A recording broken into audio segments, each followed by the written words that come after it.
Hello friends, welcome to study Pathshala. So friends, एक नई development हुई है जिसके अंदर ब्रिक्स का एक खास वर्चुअल समिट होने वाला है जिसे ब्राज़ीलियन प्रेसिडेंट जो है होस्ट करने वाले हैं। और एक इंटरेस्टिंग पॉइंट ये है कि उसमें मोदी जी जो है वो पार्टिसिपेट नहीं कर रहे हैं। उनके बिहाफ पे हमारे external affairs minister mister S Jaishankar India को वहाँ पे रिप्रेजेंट करेंगे। तो इस बड़े टर्न के पीछे क्या लॉजिक है, किस लिए ये खास चीज़ की गई है, मोदी जी क्यों वहाँ पे नहीं हैं, तो वो सारी बातों को यहाँ पे जानेंगे। और ख़ास तौर पे ये समिट इसीलिए भी ज़रूरी है कि 2026 के अंदर इंडिया जो है ब्रिक्स प्रेसिडेंसी होस्ट करेगा। और अक्सर हमारे जो वेस्टर्न अलाइज हैं और चाइना रशिया जैसे हमारे जो फ्रेंड्स हैं वो काफ़ी जो है हमारे लिए प्रॉब्लम क्रिएट कर सकते हैं, क्योंकि हमें दोनों को ही बैलेंस करना है। तो इंडियन प्रेसिडेंसी जो 2026 में ब्रिक्स को होस्ट करेगी वो अपने आप में बहुत क्रूशियल होने वाली है। तो जैसा आप यहाँ पे देख रहे हैं कि ये ब्रिक्स समिट जो है एक वर्चुअल समिट है और इसका जो एजेंडा है वो बेहद खास है। तो एजेंडा प्राइमरीली ये है, देखिए, कि ब्राज़ील के ऊपर जो है ऑलरेडी यूनाइटेड स्टेट्स ने टैरिफ लगा रखे हैं, इंडिया के ऊपर भी ऑलरेडी टैरिफ लगा रखे हैं। तो हम दोनों ही यहाँ पे विक्टिम्स हैं, ठीक है। एक तरफ ब्राज़ील विक्टिम है, दूसरी तरफ इंडिया विक्टिम है। तो 50% टैरिफ इंडिया के ऊपर लगा हुआ है, ब्राज़ील का भी वैसा ही हाल है। तो इसीलिए जो है ब्राज़ीलियन प्रेसिडेंट वो होस्ट कर रहे हैं इस समिट को। और जैसे इंडिया यहाँ पे यूनाइटेड स्टेट के सामने बो डाउन नहीं हुआ, वैसे ही ब्राज़ील भी घुटने नहीं टेक रहा है। तो ये एक इंटरेस्टिंग डेवलपमेंट है। अब ब्रिक्स में सभी कंट्रीज ऐसे हैं जो यूएस के सामने झुके नहीं हैं, तो इसलिए ये अपने आप में एक खास जो है ब्लॉक बनता जा रहा है और दुनिया को एक ऑल्टरनेट जो है ये रास्ता ब्रिक्स के कंट्रीज देने वाले हैं। तो इस पूरे खेल के अंदर समझें तो हमारे लिए टैरिफ का जो गेम है वो एक प्राइम प्रायोरिटी पे चल रहा है इस समय। तो हमें हर वो चीज़ करनी है कि यूनाइटेड स्टेट्स के ऊपर प्रेशर पड़े और जिससे जो है यूएस ने जो एडिशनल टैरिफ हम पे लगा रखे हैं वो शायद उनको हटाएं, ठीक है। दूसरी तरफ एक और इंटरेस्टिंग जो न्यूज़ यहाँ पे आ रही है, that is related to the IT sector. तो अभी तक तो हम मैन्युफैक्चरिंग गुड्स की बात कर रहे थे, लेकिन ये न्यूज़ जो सोशल मीडिया पे ट्विटर पे चल रही है कि यूएस जो है वो शायद इंडियन आईटी सेक्टर को भी हर्ट करने के लिए कुछ कर सकता है। मतलब डोनाल्ड ट्रंप ऐसा कुछ प्लान कर सकते हैं।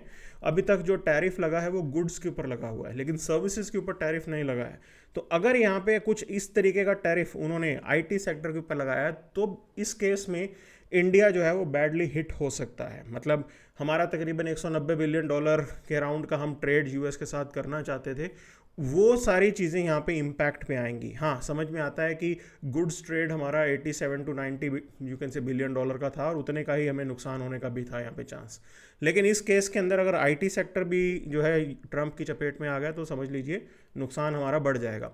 तो अभी ये डेवलपमेंट चल रही है, दोनों ही तरफ से एक दूसरे के ऊपर प्रेशर डालने का काम चल रहा है। वहाँ पे ये जो वर्चुअल समिट है ये खास है क्योंकि इसका एजेंडा होगा कि ट्रंप को कैसे रोका जाए, क्या एक ऑल्टरनेटिव बनाया जाए, कैसे जो है यूएस के ऊपर डिपेंडेंस को ख़त्म किया जाए, कि इस ऑल्टरनेटिव को पूरी दुनिया के सामने रखा जाए, ग्लोबल फ्रंट पे रखा जाए, कि आप जितने भी कंट्रीज़ हैं सबको एक ऑप्शन दो कि अगर यूएस आपके साथ इस तरीके से बिहेव कर रहा है, आपको बुली करने की कोशिश कर रहा है, तो आपके पास ये प्लेटफॉर्म है जहाँ पे आप जाके अपनी प्रॉब्लम्स का सोल्यूशन एक्सप्लोर कर सकते हो। और इतना ही नहीं है, अपने ट्रेड को भी यहाँ पे आप बढ़ा सकते हो।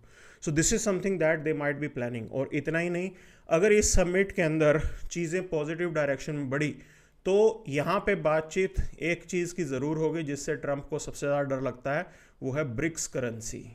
तो अगर यहाँ पे फ्यूचर में ब्रिक्स करेंसी का जो सपना है वो वाकई सामने आने लगा, वो मटेरियलाइज होने लगा, तो ट्रंप जो है इंडिया जैसे कंट्री या बाकी कंट्रीज़ के ऊपर और हार्श टैरिफ लगाएंगे। ऐसा होगा यहाँ पे, बिकॉज ऑलरेडी उन्होंने अनाउंस किया कि अगर ये ब्रिक्स करेंसी यहाँ पे आती है तो वो 100% तक टैरिफ लगा सकते हैं।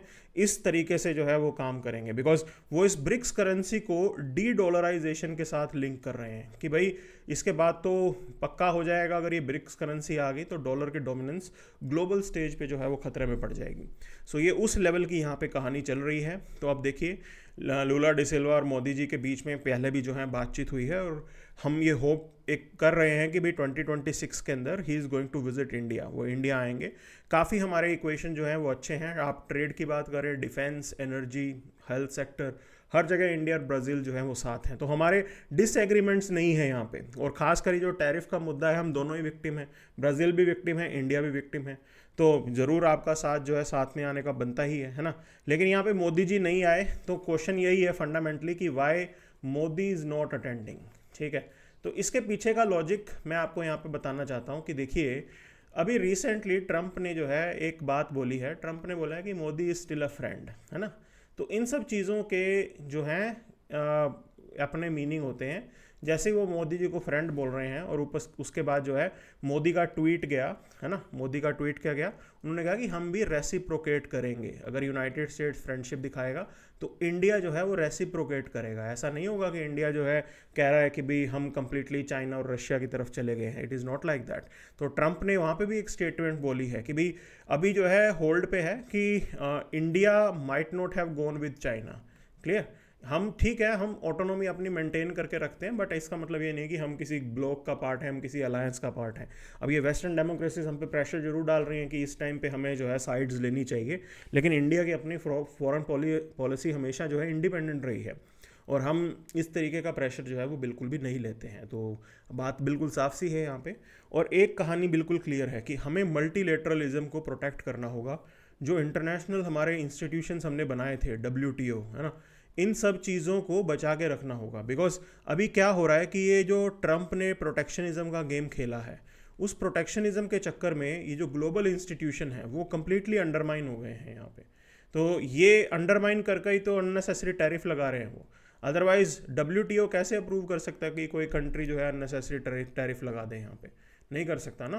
तो इसलिए ये ज़रूरी है, ये समय ऐसा है जिस समय आपको एक तो मल्टीपोलर वर्ल्ड का ख्याल रखना है कि भाई पूरी दुनिया जो है इस तरफ जा रही है, एंड नॉट जस्ट दैट, आपको जो ये इंटरनेशनल इंस्टीट्यूशंस बने हुए थे हमारे मल्टीलेटरलिज्म के, इसको भी प्रिजर्व करके रखना पड़ेगा। And interesting point is this, ये तभी प्रिजर्व होगा जिसके अंदर लीडिंग रोल प्ले करेंगे इंडिया एंड चाइना। तो अगर ये साथ में आकर डिसाइड करते हैं तो डेफिनेटली ये सारी चीज़ें प्रोटेक्टेड रहेंगी बिल्कुल। अब यहाँ पे एस जयशंकर साहब जब जाएंगे, उनके पास जो उनका काम होगा वो प्राइमरीली ये होगा कि भाई एक तो डिप्लोमेटिक बैलेंसिंग करनी है। देखो बात ऐसी है, मोदी इस समय जो है he is handling Trump, he is directly engaging with Trump. हम कभी भी कोई ऐसा सिग्नल नहीं देना चाहते हैं कि मोदी जो है वो ज़्यादा ब्रिक्स के करीब जा रहा है, या मोदी जो है वो डी डॉलराइजेशन की बात कर रहा है ना। अभी भी इंडिया का जो स्टैंड रहा है, India does not support de dollarisation. ठीक है, हम ऑल्टरनेट करेंसी ज़रूर चाहते हैं, है ना, हम चाहते हैं कि ऑल्टरनेट करेंसी ऑप्शन हो, ओके, और वो ब्रिक्स करेंसी हो जाए, हमें कोई प्रॉब्लम नहीं है उसके अंदर, बट हम डी डॉलराइजेशन नहीं चाहते। ठीक है ना, जो ये बात बिल्कुल क्लियर हमारे जो है एस जयशंकर साहब ने ही बोली है, क्योंकि डी डॉलराइजेशन का मतलब है कि आप यूनाइटेड स्टेट्स को टारगेट कर रहे हो। तो हम कहीं से भी डी डॉलराइज तो नहीं हो रहे हैं, डॉलर के साथ भी हम ट्रेड करते रहेंगे, डॉलर भी यूज़ करते रहेंगे, एक और करेंसी हमारे पास ऑप्शन में रहेगी तो हम वो भी यूज़ करते रहेंगे।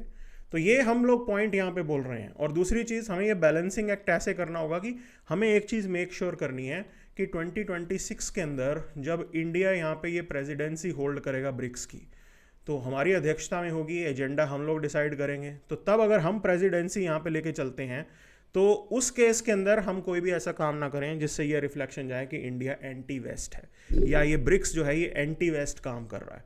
We have to avoid that kind of thing, कि किसी भी हालत में आपको ये चीज़, ये परसेप्शन बनने से रोकनी है कि हम वेस्ट के एजेंडा के अगेंस्ट काम कर रहे हैं। ऐसा बिल्कुल भी नहीं है, it is not there on our cards, ऐसा बिल्कुल है ही नहीं, है ना। तो हम बिल्कुल हमारे लेजिटिमेट ट्रेड कंसर्न्स को यहाँ पे एड्रेस करना चाहते हैं। This is the reason why we are there.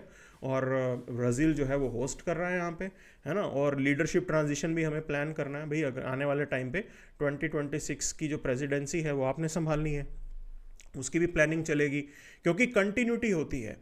जो एजेंडाज होते हैं ना वो आपके यहाँ पे एक समिट से दूसरे समिट में उनकी कंटिन्यूटी मेंटेन रहती है। तो उस केस के अंदर नेक्स्ट प्रेसिडेंसी मान ली हमारी है, तो हमें देखना है कि ब्राज़ील इस टाइम पे जो एजेंडा सेट कर रहा है, मान लीजिए ब्राज़ील ने ये टैरिफ के मुद्दे को लेके कोई चीज़ यहाँ पे सेट की, एक डिस्कशन इनिशिएट किया, अब वो हमें आगे लेके जाना पड़ेगा। तो ये पॉइंट है यहाँ पे। और हम स्टार्टिंग से ही, मतलब हमारा कमिटमेंट है मल्टीलेटरल प्लेटफॉर्म को, और हम ग्लोबल साउथ की सॉलिडारिटी चाहते हैं, मतलब ये भी हमारी तरफ है।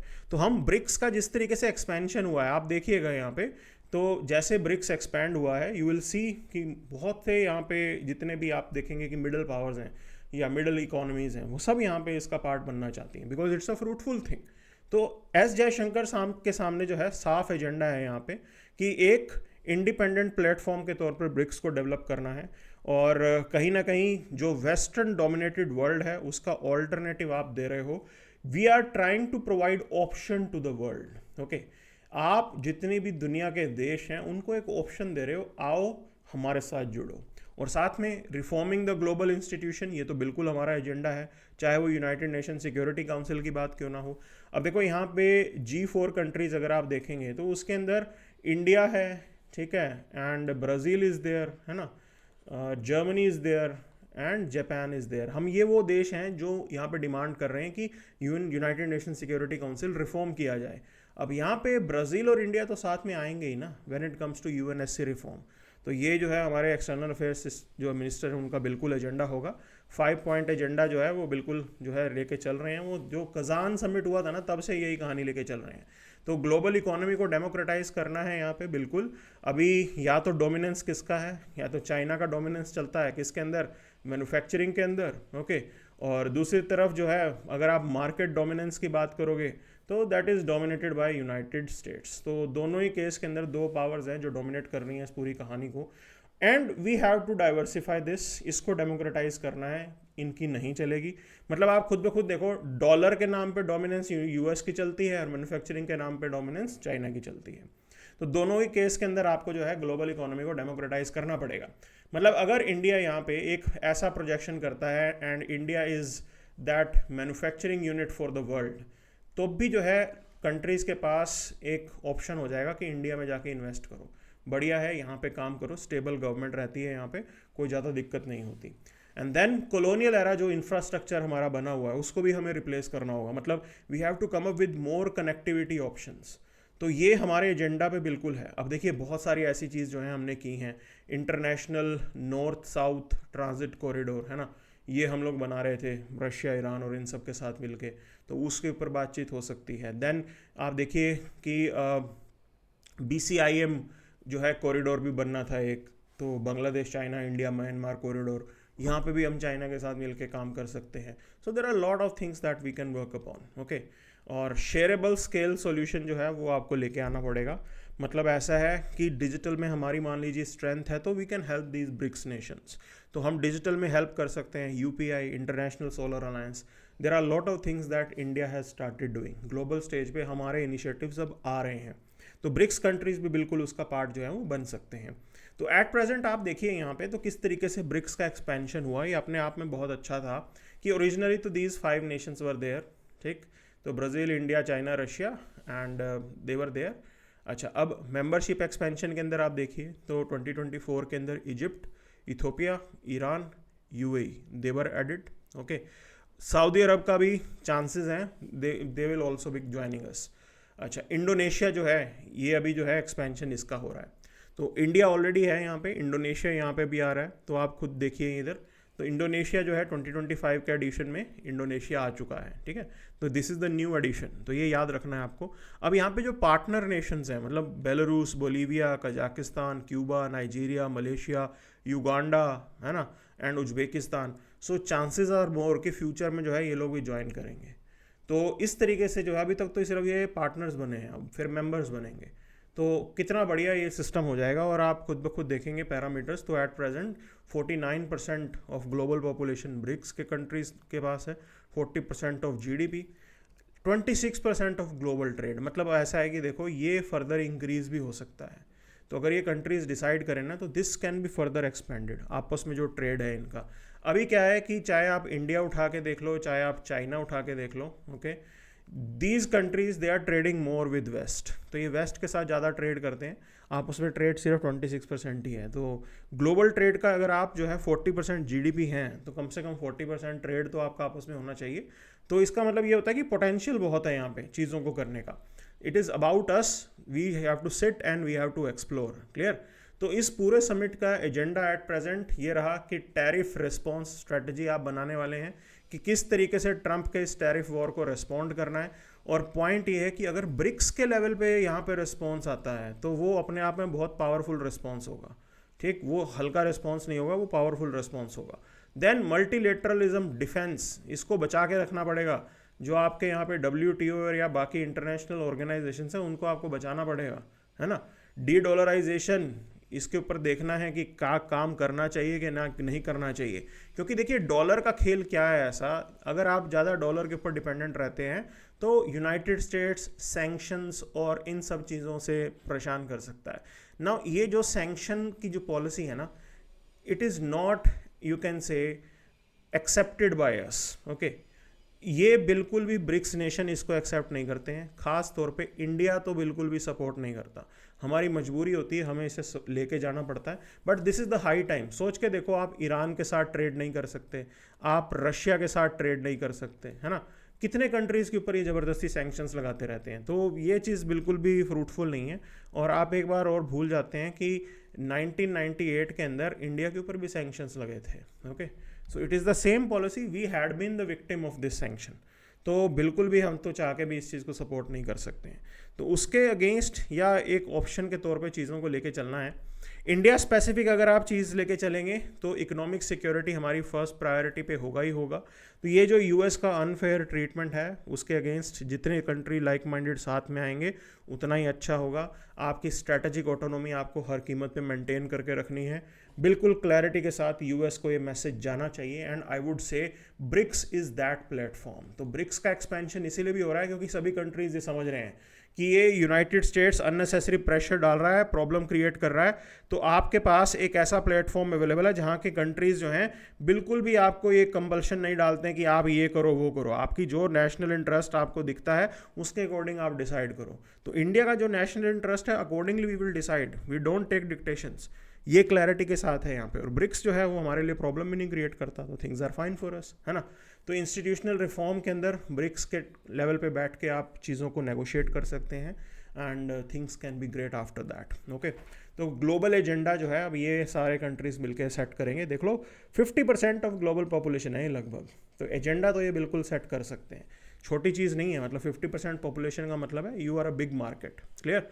तो एस जयशंकर साहब अब जाएंगे, and we have to make sure one thing कि हमारी स्ट्रेटेजिक ऑटोनॉमी मेंटेन रहे, along with that this diplomatic balancing.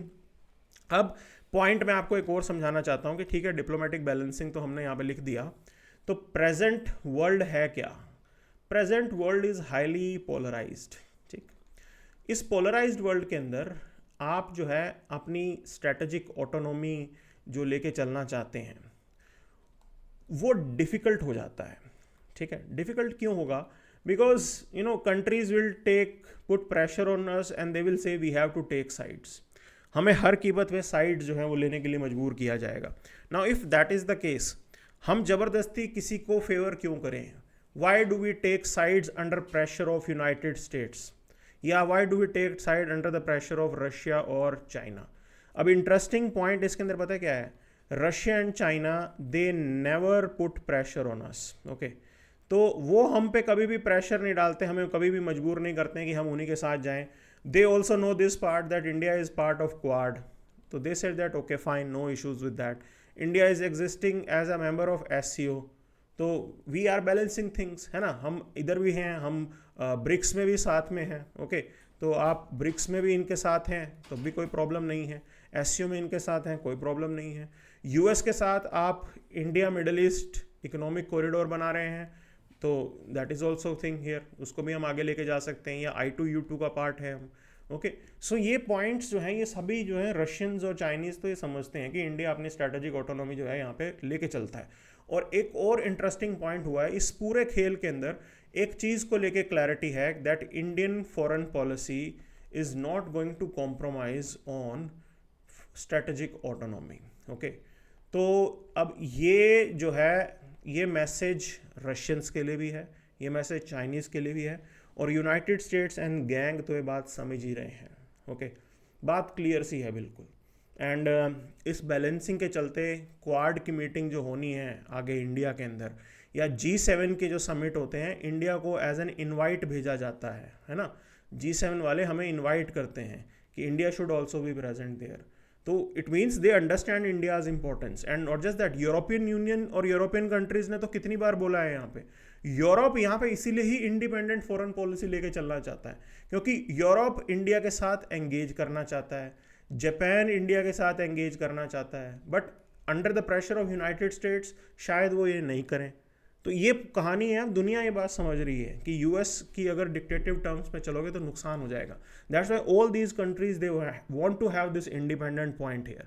तो अगर एक बात समझिए कि इंडिया यहाँ पे अपनी स्ट्रेटेजिक ऑटोनॉमी के पॉइंट्स को बता पाया, ओके, तो ये बहुत बड़ा मैसेज वर्ल्ड के लिए जाएगा कि that this is the future action, कि फ्यूचर वर्ल्ड ऑर्डर ऐसे चलने वाला है ना, कि आप इंडिपेंडेंट रहिए, किसी के साथ मत रहिए, आप ट्रेड करो, सबके साथ ट्रेड करो, कोई प्रॉब्लम नहीं है।